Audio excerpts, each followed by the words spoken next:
am totally clueless when it comes to games like this. Realistic racing games. Like, how do you even turn? Look, I'm asking. How do you turn? It's like trying to steer a fucking freight ship. It's Grid for the Nintendo DS.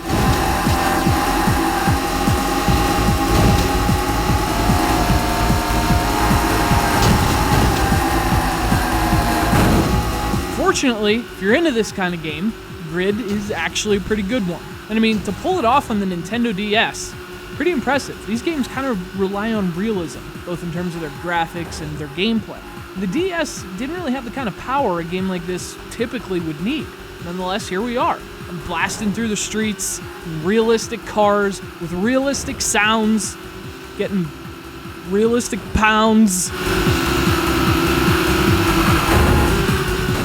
That's the first thing I noticed about this game. As far as 3D game engines go, this is definitely one of the better ones I've ever seen on the DS. The cars are detailed, the locations look great, the gameplay's fast and smooth.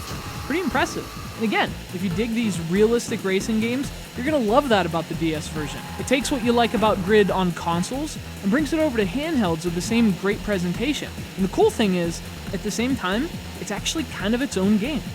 So there are basically two ways to play here. You can go into the campaign, which puts you through races all over the world, which you can spin like crazy.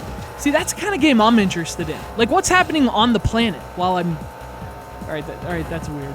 So the main campaign, and then there's multiplayer. You can hook up with a friend wirelessly, which is awesome. That was always one of my favorite things about the DS, especially for racing games. Now, in terms of the gameplay, I mean, if you're into the arcade side of things, this is not a racer for you. Believe me, I was flabbergasted trying to play this thing. Definitely a game for gearheads and people who understand, like, driving. I just want to go fast and toss some turtle shells. So, I'm kind of out of my element here. I didn't get a single banana peel.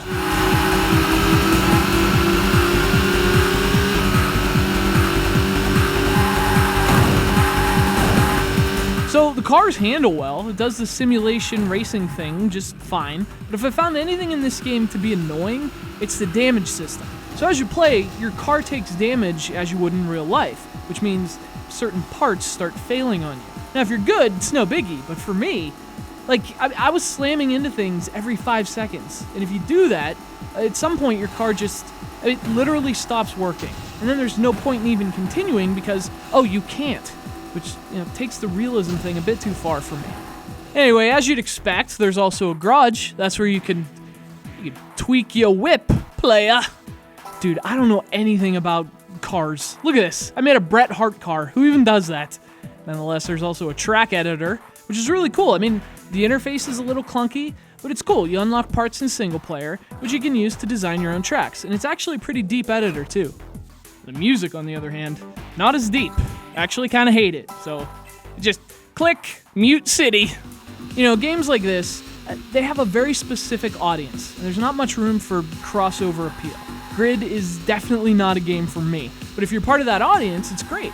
And it's interesting to see this genre so well done on a system where you might not expect it to be. If you have a DS and you love your console racing sims, check out Grid. It just might surprise you. And thanks to Daniel from Palm Coast, Florida, for sending it in.